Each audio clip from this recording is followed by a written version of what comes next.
All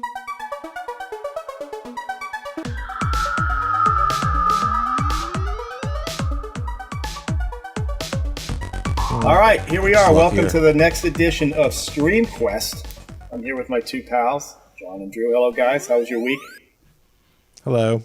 It was money. It was money. Oh, you guys, excited. Yeah, This is unbelievable. it was money. How was your weekend? You went to another wedding. I had another wedding in Florida. Oh, wow. By the way, I see why they say whenever they tell a story, some crazy ass story, and they say Florida or Germany.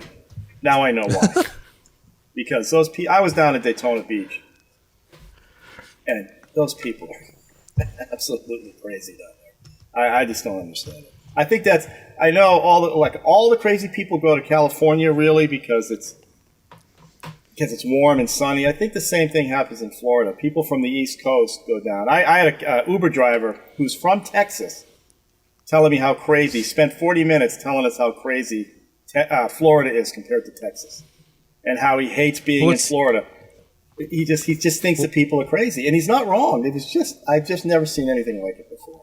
Well, what's nice about that is that depending on where you are in Florida, like Tampa crazy is distinctly different from Miami crazy, which is different from Sarasota crazy. It's lovely regional identities of lunacy. So. Well, and the East Coast is more crazy than the West Coast. The West Coast seems to be the seems okay over there. I don't know. I flew into Orlando, which is its own level of.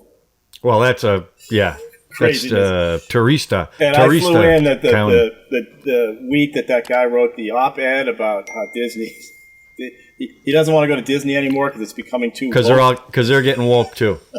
Oh, I saw that headline. They're getting rid of. Yeah, they're getting too woke. Anyway, so all that was happening, and actually the wedding was in New Smyrna Beach, Florida, which was absolutely beautiful. Nice. And it was a great venue for the wedding, and it was a great venue to hang out. So that was. But my hotel was near Daytona Beach, which is a whole. And smoke alarm went off early in the morning, and it was just all kinds of shit. Oh, man. So before you we should get do edibles, Ralph. You shouldn't be smoking that stuff. Right? We're doing this. Set off the alarms. We're actually doing the show the day after. The edibles don't set the alarm off, by the way.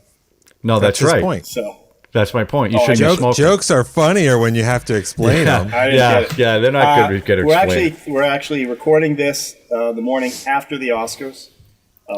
Or the day after the Oscars, I'm sorry. I did not, because I got home late last night, did not watch it. I understand John did not watch it either. Drew will be our Oscar watcher expert before when we talk about it. But before that, is there anything you guys want to talk about that maybe you watched this week? Maybe we skipped a week. Maybe you watched last week. Drew, anything? I mean, some of the stuff that I really watched in the past week or so was Oscar stuff. So we can talk about that when we talk about the show. So I caught up on a couple of the movies that I haven't seen. Excellent. So this is going to be a Drew-centric show because we haven't I'm not going to add anything to the Oscar talk there's at all. I have a couple questions about it, and certainly I was interested in a few things, but we can talk about it. John, what did you watch, though, before we... Well, actually, we skipped a week, and I watched a bunch of documentaries, and it was amazing to me as I'm watching these I actually watched one last night on John Milius, which was great. What's the name of that? It was called Milius. It's called Milius. Yeah, that's fantastic. It's excellent. Fantastic I watched three. One is called Batman and Bill, which is about Bob Kane has in his contract that he is the sole creator of Batman, and that in every movie that comes out, every book that comes out, he gets that credit. But the reality is Bill Finger was the co-creator of Batman, who actually got that look, created the Joker, created Robin, created Catwoman, and he never got the credit for it. And Bob Kane really screwed him. And this documentary is about bringing it to people who never heard of Bill Finger. And if you're in the comic world, you know who Bill Finger is, but most people don't. They only know Bob Kane because he was a publicity hound. He's great, brilliant. Well, the documentarian was trying to get him a credit in the movies. And bottom line is, at the end of the movie, it was in, I don't know if it was Batman Begins or The Dark Knight, but Bill Finger finally got his credit because Bob Kane died. So the family sued them, and Warner Brothers caved and gave him credit. It's a great documentary. Then I watched one on The Amazing Jonathan. You guys ever heard of The Amazing Jonathan, magician? Sure. Yeah. Okay, I saw him at a company event that I was at, and he was fantastic. This documentary, it's called The Amazing Jonathan Documentary, and it's by Ben Berman. And it started off great. Amazing Jonathan got a diagnosis that he was going to die in a year. And 4 years later, he's still going, and you're not sure if it was a prank.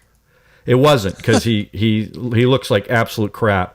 And the subject matter is really amazing. But what it and this is what I mean about a documentary. The director ended up, instead of the documentary being about Amazing Jonathan, it ended up to be much more about the documentarian. Actually, to the point where he was interviewing his parents. It was really strange, because what happened was Amazing Jonathan ended up getting 3 other documentary crews doing documentaries while this guy was filming what was supposed to be the only documentary on Amazing Jonathan. So that was a predicate for why it turned into him. And then it became all about him.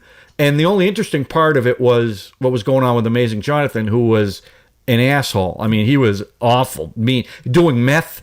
He made the director of the documentary, the only way he continued it is if he took a hit of meth, the director, on camera. So it was really strange. And then finally, and the best of the 3 I saw was on Audrey Hepburn. And it was wonderful, a great documentary, but it was centered on her and her life and a lot of stuff I didn't know about her. But it was just so interesting to see the 3 different ways these guys did this documentary. But they're all worth watching, just for what I'm talking about. But I think the Audrey Hepburn one was the best one for me. The Best Justice was in the first one with Bill Finger. That was great. So that's what I watched. I watched a few other things, but those are the 3 that I wanted to talk about during the show. So I recommend those 3. It does. Yeah. Well, I saw 3 Milius especially, Ralph. You should check out Milius. I've seen that. It was great. What I was going to recommend was the one on who directed The Untouchables? Why is that out of my head? Brian De Palma. Called De Palma. Yeah, that's a good one too. Yeah, was that good? Yes. I want to watch that one too. I could listen to him all day long. Yeah. Just the stories he told about shooting. Just the scene in the Chicago train station. I just love listening to that. So when I went to that train station, I was looking for it. I think I told you this. I spent all day looking for it. It was right behind me the whole time. I didn't recognize it. It's so funny. That's funny. Well played. Yeah. Well played, Stairs. So I saw 3 things, and I'm going to predicate all 3 of these with there's always hype around things, and then there's almost too much hype, and then I'm very disappointed. And I'm going to include the movie Nobody in that group. So I saw Nobody, the Bob Odenkirk. That was not overhyped. Film. That was not overhyped. I saw a documentary called Sasquatch on Hulu, done by the DePlatte. That's on my list, yeah. And I saw Stowaway on Netflix. Okay? Oh, how was that? I wanted to see that. Tell you. I'm not going to. All right. Okay, so all 3 of these, I'm not going to listen. Nobody was fantastic. Okay, I'm going to just say it was very good. Bob Odenkirk is great. If you've seen John Wick, in that movie. If you've seen John Wick, you've seen it. Directed by the guy who directed Hardcore Henry. Do you remember that one? Which is all POV. Yeah. That's a fun POV, one. yeah. So there's some very interesting camera stuff that he does. Really kind of great fight scenes. I mean, the fight scenes look fantastic. Third act gets a little bit simplistic. Turns into a bit of a Home Alone kind of deal. And it takes away a little bit of what they led up to. No, that's still not fair. It was. I'm just giving you my opinion. That's not fair, though. A Home Alone, that gives the wrong impression. It was more. That was more John Wick than the rest of the movie. That scene at the end was much more John Wick than the rest of the movie. Okay. Well, Rube Goldberg, let me just say that too. Okay, building all these traps. Anyway, okay. Yeah, the other one. So Stowaway was that Anna Kendrick, right? Anna Kendrick, right? And oh my God, I love her to death. The Australian lady. I'm terrible. Oh yeah, Toni Collette. Toni Collette. Okay, they were the 2 main actors. Yeah, she's the captain, isn't Toni Collette the captain? She's the commander. Anna Kendrick plays a doctor. Some guy ends up being stowed away on a ship that's only supposed to carry 3 people. Now it's carrying 4. It's the old hidden in space. Something happens. Everybody gets affected. But I can see why these films are all streaming, and they would never make these films would never last a weekend out there in the real movie theater world. And Stowaway kind of has that problem. What's that? I think nobody would. Nobody would have. Yeah, I think nobody would. I think nobody. Yeah. Yes, I think that one has enough punch to it to keep it going. And Odenkirk is fantastic. Enough and actually, punch to it. Very good, Ralph. I think I think they're going to set that up for more of those. I think they should. Yeah. So great character. Odenkirk was on Howard Stern. It was a great interview in general, and he said, because Howard's like, "Wait, you want to do this again with all that training?" And he goes, "Oh yeah, no, we're ready. If they want us to do it, I'll would love to do it." And it's a passion project of his. It turns out. So I would definitely. Well, he had a big hand. He had a big hand in it. I think he's a producer, executive producer. Yeah. And if you see some of the camera stuff, some of the stuff, the tricks that they pulled off, it's pretty cool looking. The third one is the Sasquatch documentary. It's why I'm wearing the hat up here. Okay, it's a 3-parter, but luckily I could stream all 3 back to back to back. I didn't have to wait. Oh, there you go. Which is right in my wheelhouse. I will say this: it flips it. Like you just said, the documentary you watched started one way and ended up somewhere else. You think this is all going to be about Sasquatch, and it is, but it isn't. That's all I'm going to say. So it's an interesting. So it's not a metaphor. It literally is about Bigfoot. They dive into Bigfoot's legacy of Bigfoot. Some of the Patterson film, the film that they shot allegedly. How it's passed on from generation to generation. How they use. Now the whole point of the film kind of is that this all takes place up there in California, Humboldt, I believe, which is where they grow marijuana all over the place. Yeah. So a lot of this was scare tactics and other stuff. It's cultural. There's a lot of interesting. What, to keep people away from it? I don't want to give it away, but it's kind of a fascinating journey, and they use one guy to spoilers in a Sasquatch documentary. That's pretty funny, right? Because you expect one thing and you get something completely different, and you actually learn something that, like, I had no idea that this stuff went on. I knew people grew marijuana up there in Northern California, but I didn't realize how much marijuana people were growing and what they were doing, and how Bigfoot kind of it gets involved in all this stuff. It's kind of fascinating. And they do talk about the guys who shot that famous film and some other stuff. But anyway, it's a pretty decent watch. So, but again, just super hyped up. I was getting ads on that for a long time. And by the end of the third one, you kind of go, oh, okay. It wasn't like earth-shattering, but who cares? Well, wait a minute. What, you kind of brushed over Stowaway. Did you like it? I'm mixed, midland on that one. It's very. You know what's funny? You described the story, and there was a movie in the 70s, and I think it might have been called Stowaway. A young kid, a 13-year-old kid, gets caught on a rocket, and he ends up saving the crew because he's stowed away. That's what it sounds like. Well, then I must have seen that, because that's exactly what. Yeah, I was expecting. And actually, this is a movie where you look at the characters' motivations and you go, why would you do that? These are really super smart people. People who spent their lifetime to do this one trip, to go to Mars. And they're making decisions where you're going, what? No, that's not the right decision. Anyway. Well, did you guys see, did you see Ad Astra? I did. No. Brad Pitt. With Brad Pitt? Movie? Ralph saw it. I mean, it's please.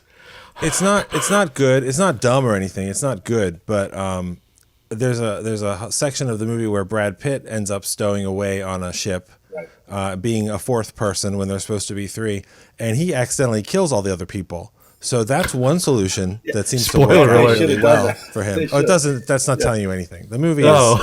The movie is not. I love space. Look I just watched Maroon 2 weeks ago. I talked about Maroon, I think, on this one. I loved Interstellar. I love that movie. Yeah. Apollo 13. But that wasn't space. That's inner space. Interstellar. Interstellar, not inner space.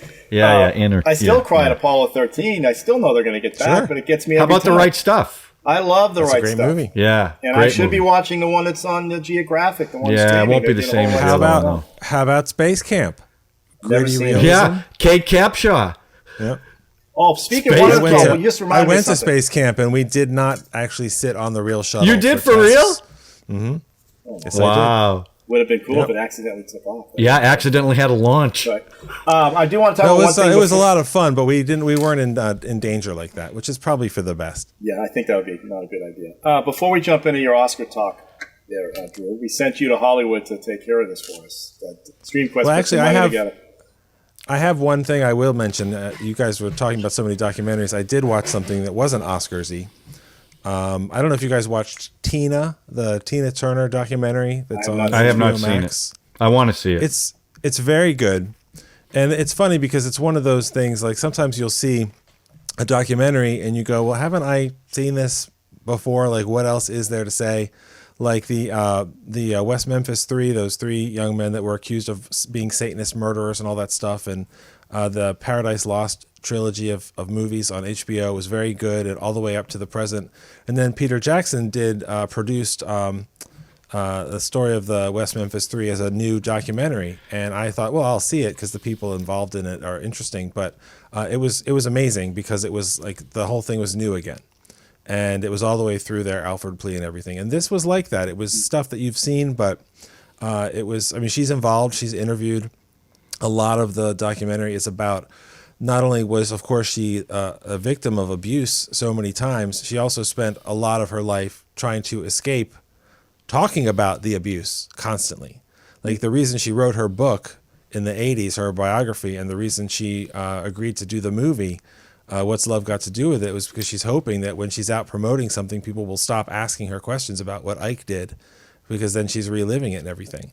And it's definitely worth your time. It's she's a fascinating person and an incredible artist. But I mean, if of course, you know me, the one thing that disappointed me, it was mentioned, but they basically say, "Oh, and she was in Mad Max Beyond Thunderdome." And I've you kind wanted of half always the movie to be about that. Well, sure. Well, I've always wondered, and there must be a reason. I don't know that there's a story or that it's anything interesting, but I mean, she was really good in that movie, and I wondered why she didn't go on to do other stuff. Like some people, like Bjork is amazing in Dancer in the Dark, but she had such a tough time making that movie and feuding with the director who was very abusive that she said, "I will never make a movie again." So I say, okay, well, I know why I don't see you.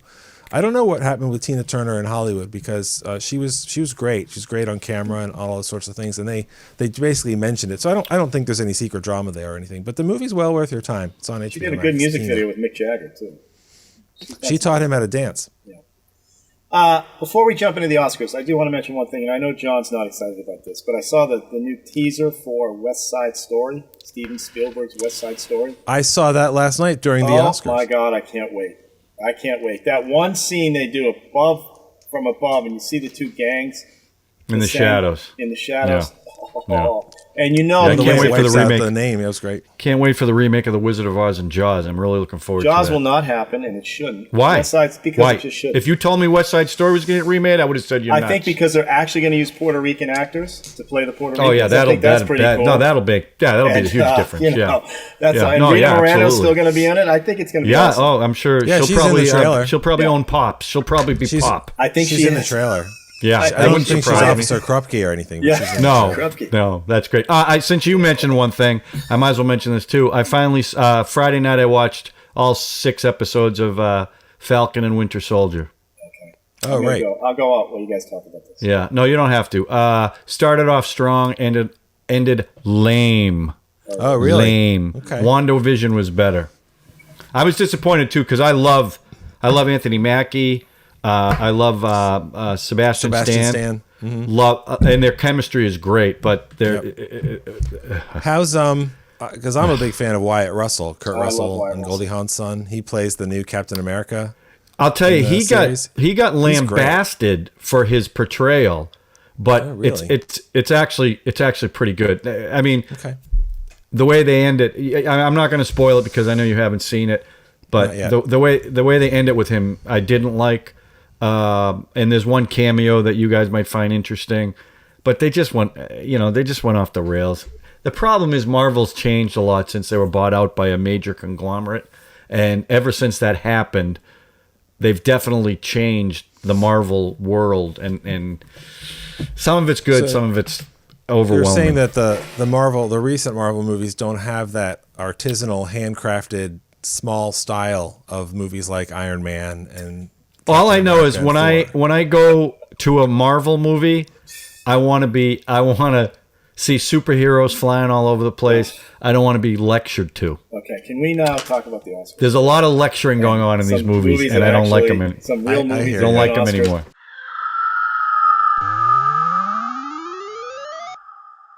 Drew was our special reporter. We flew to his house so we could watch. Now, he was the only one that could stomach watching it. That's why. So he watched it. He's going to be our reporter on the spot. I'm kind of sorry I missed it because, from what I understand, it was directed and produced by Steven Soderbergh. Yeah. Which I thought that's what I was going to. I'm not sorry at all. Start by saying that Steven Soderbergh produced and directed the show, the broadcast, with his partner Stacey Sher. And it was pointed out that Stacey Sher and Steven Soderbergh are also the team behind Contagion, the movie of the year that came out 10 years before the year. Yeah. But, Steven Soderbergh is an incredible filmmaker, an incredible storyteller, all different kinds of movies, great stuff, different styles, always smart, fascinating guy personally. And one of the things he did that has always impressed me to this day, Jennifer Lopez is not a good actress. She's not horrific. She's not good, except in Out of Sight. Oh my God. Steven Soderbergh cured George Clooney of that head tilt thing, and he got an incredible performance out of J-Lo. So I feel like the man kind of can do anything. I didn't like every movie he's ever done, that sort of thing, but I think he's wonderful, and he proved that sometimes it doesn't matter how good you are. The Oscars were boring in a different way this year.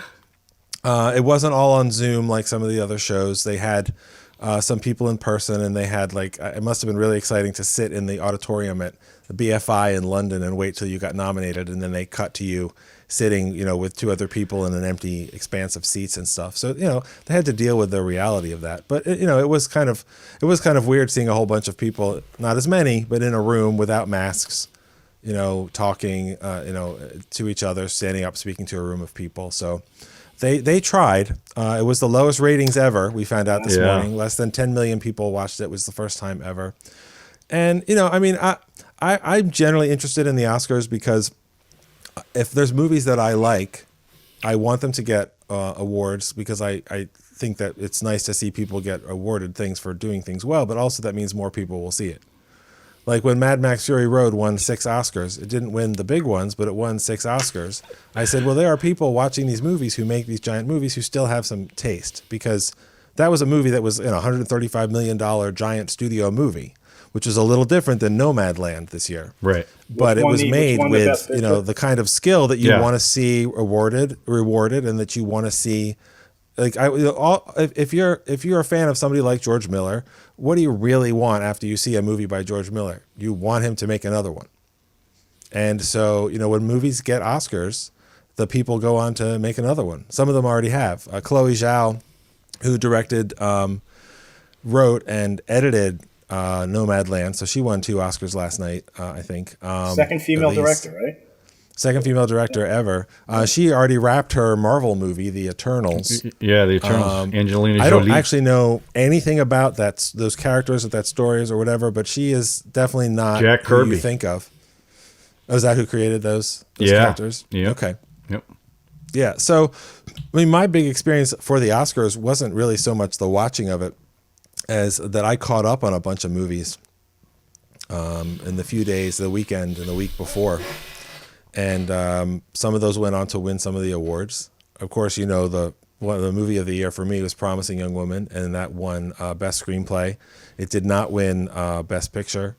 It did not win. Did you see Nomadland? Did you think Frances did she deserve it over Carey Mulligan? No, I don't think so. It's weird because watching Nomadland, it's not. I have some friends that saw it and they were like, "That was so boring. I hated it." And I was like, well, the Oscars themselves were pretty boring. I don't know that Nomadland was boring like that. But it almost would have been better if it was what it originally sort of was conceived as, which was it wasn't going to be a documentary, but it's based on a nonfiction book about these people who, because of the way the economy works and the way the country works with old people, they end up being homeless and following work around. And a number of the people that are in living this van life, which sounds like it's fun when you're 28 and you're in the van with your boyfriend and your dog or something.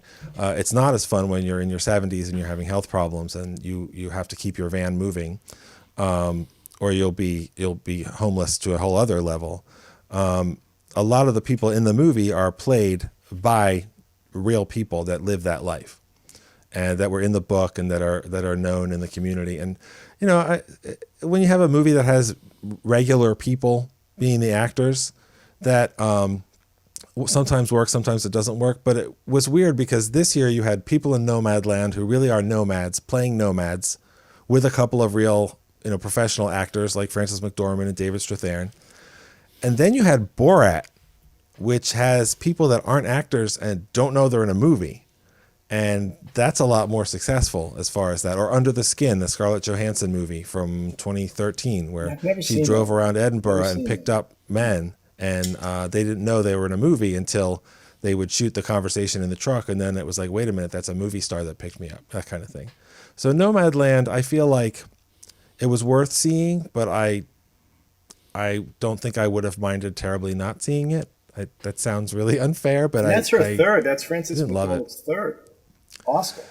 Right? Yeah, she won 2 last night, so really she has 4 now because she produced it. She's the reason the movie happened. I mean, I didn't know that. She produced it? She won Best Picture and she won Best Actress. And that was one of the dumb things they did on the broadcast, is that they gave Best Picture before they gave Best Actor and That Best was the Actress. big when I woke up and read. That was because I think they thought Chadwick Boseman, what do you say his name? Boseman. Chadwick Boseman was going to win Best Actor. Yeah. So they want to end it on that note, that emotional note, and it turns out Hopkins won. Anthony Hopkins, yeah. And I think, they thought Chadwick Boseman was going to win, and they thought Frances McDormand or Carey Mulligan was going to win.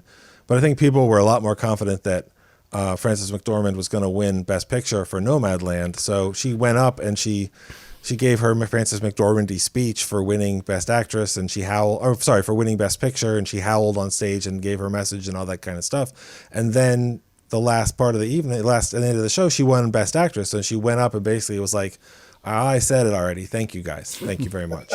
So it was a real deflating ending to the show. I mean, I got it. I love her. I love her work. She looked barely made up. Her hair's all mussed up.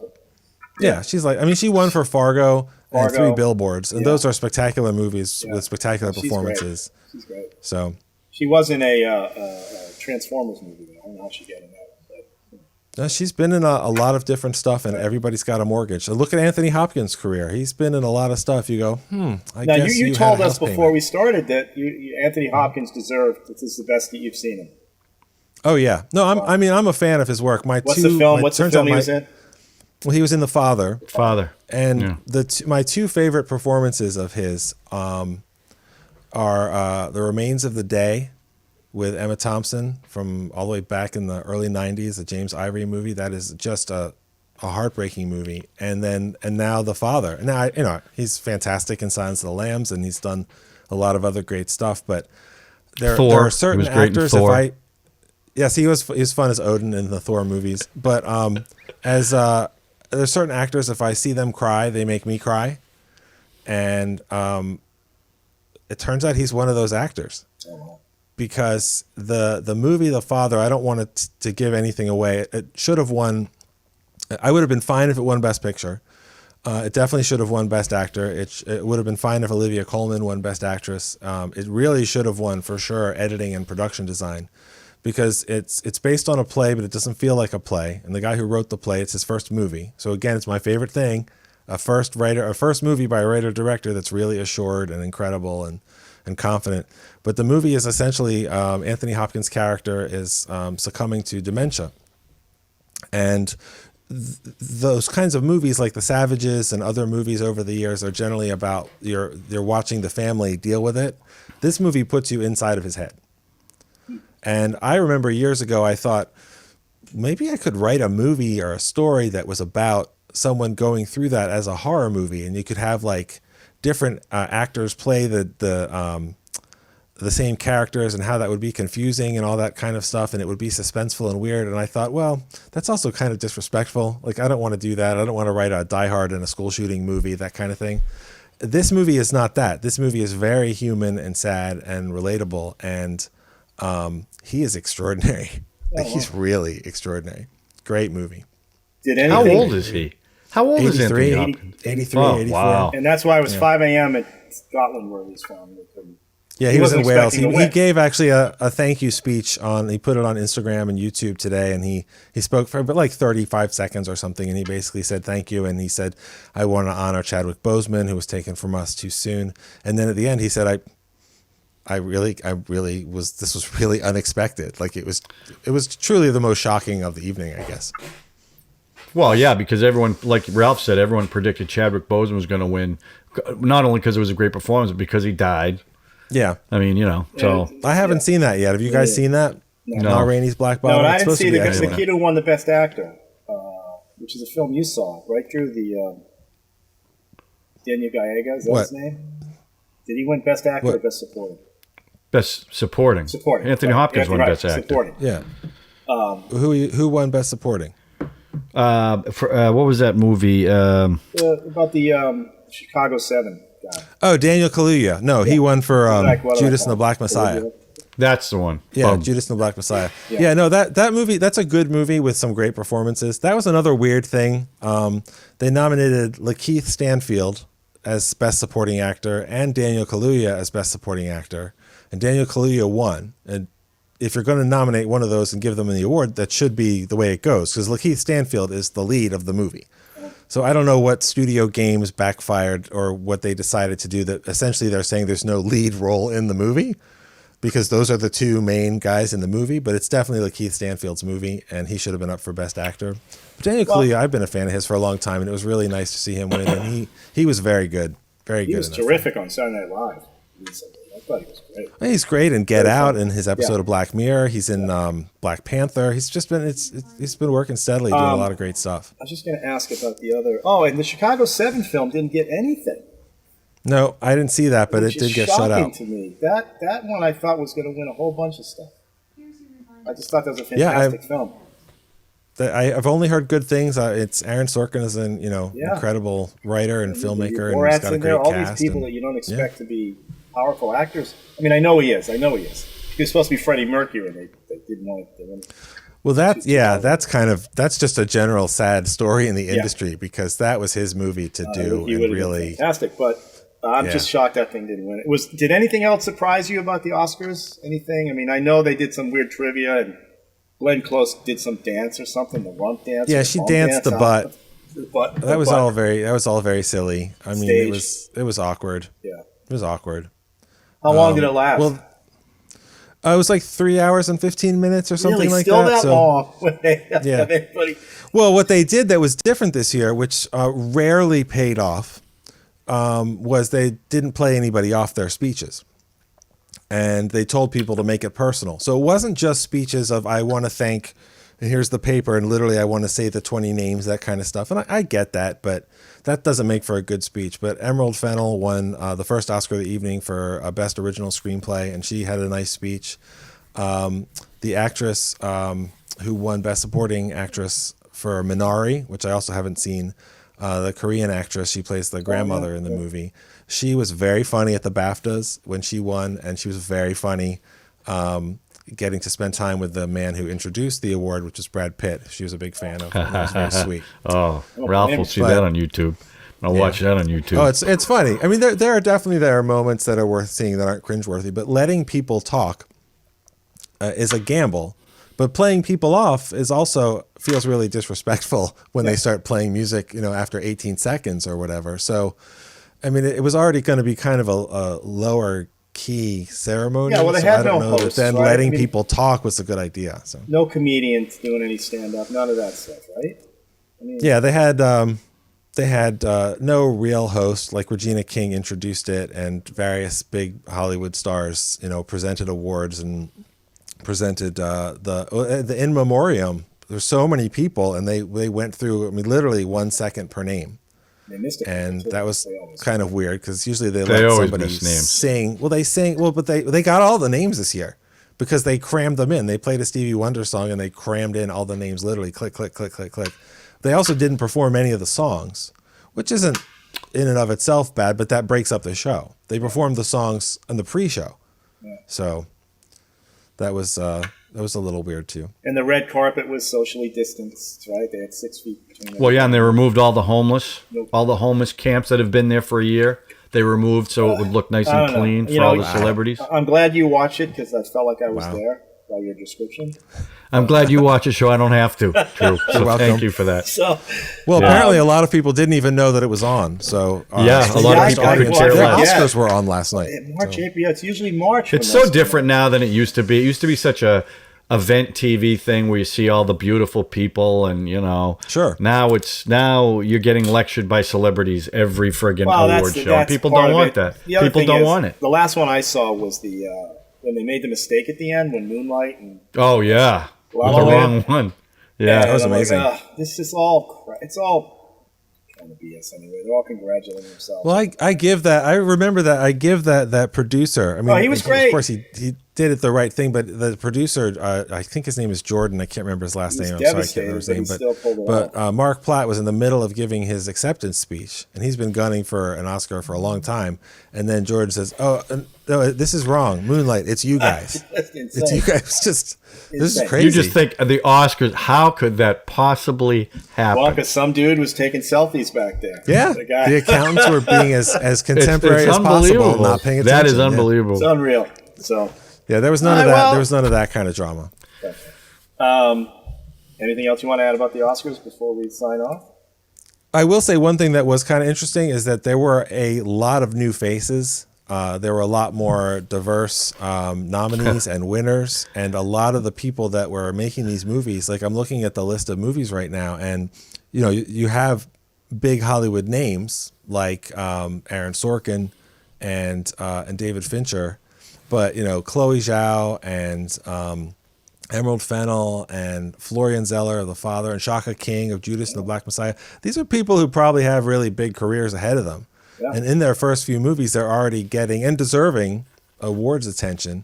So that's really kind of nice. And I knew he wasn't going to win, but I will say it was nice to see Stephen Yeun of The Walking Dead get nominated, because I've always, I don't know, he's one of those actors I've always felt warmly for. For Minari.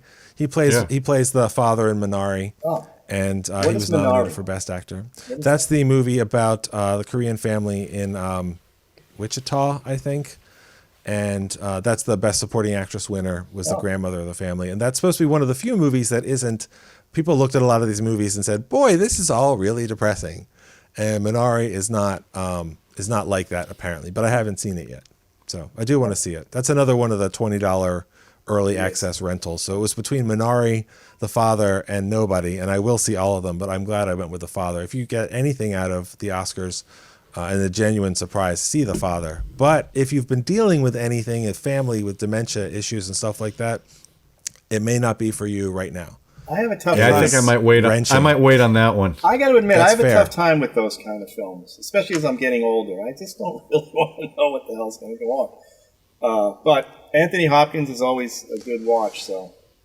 Yeah, no, it's wrenching, and it's amazing, and just the way that they tell the story with the editing and the production design, and like it makes you, if you can watch it and enjoy it, and it doesn't hurt too much, because it's very wrenching experience, as I've said. You can want to go back and say, well, wait a minute, what did they do subtly in this room to make me feel what the character is feeling? Like he doesn't know where he is. Is he in his apartment or his daughter's apartment, or is he someplace else? And they don't highlight it, but the cabinet doors change and the layout changes a little bit, and then it's you're in with him, and it all works. I don't know if that's ever happened to you guys, but I mean, as I've gotten older, there's been times I've been driving, and I just go, where am I going? No, I mean that. Yeah, that you walk into a room for something and you can't remember why you're in the room. Like, why did I come in here? I know I came in here for a reason. No, but if I'm driving sometimes, because, I guess because I've been driving a lot lately, like everything starts to look the same. And I'm like, what state am I in right now? I just can't imagine. Well, if it does look the same, it's either Kansas or Florida. So yeah, it's true. It's not entirely. You know what else is wrenching? people not subscribing to this podcast. Okay, this is quality stuff, and we've only got we only got 12 views. You know what? And this is good stuff. And you really can only get this about 8,000 other places on YouTube. So not like this. Not this kind of quality. This is probably one of the best produced shows on the internet today. Yeah. Ralph just does an unbelievable job producing these. This is where the BS every week. It's going way up right now. I'm telling you. So subscribe, hit the notification button, share the damn thing, will ya? Yeah, please. Come on. Please. We got 11,000 people watching Young Frankenstein. We can't get people to watch this. This is good stuff. It's true. Sorry, I vented. I'm sorry. I didn't mean it. I am a little upset. The heart wants. I'm looking at 12 views. Come on, this is perfect. 3 of them are us. Well, actually more than that because we go from multiple things. So you watch it? You watch it more than once? I don't watch it more than once. I click around at different. Okay. All right. That's what streaming's all about. I like streaming. That is what streaming's all about. This is a strong stream right now. Yes, it is. All right, gentlemen. Yeah. Drew, thank you for that Oscar report. Hey, I hope you're going to do a little Oscar graphic or something before Drew starts talking about the Oscars. I'll just cut to the StreamQuest logo like I always do. When in doubt, just cut back to the logo. It'll just be America laying on the couch while the Oscars are on, and they're really watching TikTok because that's probably what most or Twitter. They're looking at Twitter. All, so. And Mank didn't 12 views isn't bad because that's about what the Oscars had. I mean, so that's Mank won now for that I think about it. which I thought was good. Yeah. Which one? Mank. Which one? Mank did. Yeah, cinematography, and then of course Tenet won for special effects, which and I texted. I don't think they saw the movie. Who'd you text? Yeah, I haven't seen that one either. I should. They saw the trailer. Check that out. You got to see that one. Got to watch the whole movie to get the full impact. Yeah. Oh, definitely. All right. Well, guys, have a good week, safe week, and you too. Also, see what new streaming, great show. See what's new on there in your old channels. All right. Check out Nobody. Check out Nobody. You should check out Sasquatch too. I will. It's fun. I will. Okay, check out The Father. And check out The Father. Look at us. Boom. Yeah, I gotta wait a little bit on that one. You want the audience to, not I'm not ready for that one. I don't think I could handle that. All right. Yeah. Well, have good streaming. All right. Stream this week. We'll see. Have good streaming, everybody. Right. That's our tagline. Have good streaming. Have good streaming. Over and out. Stream good.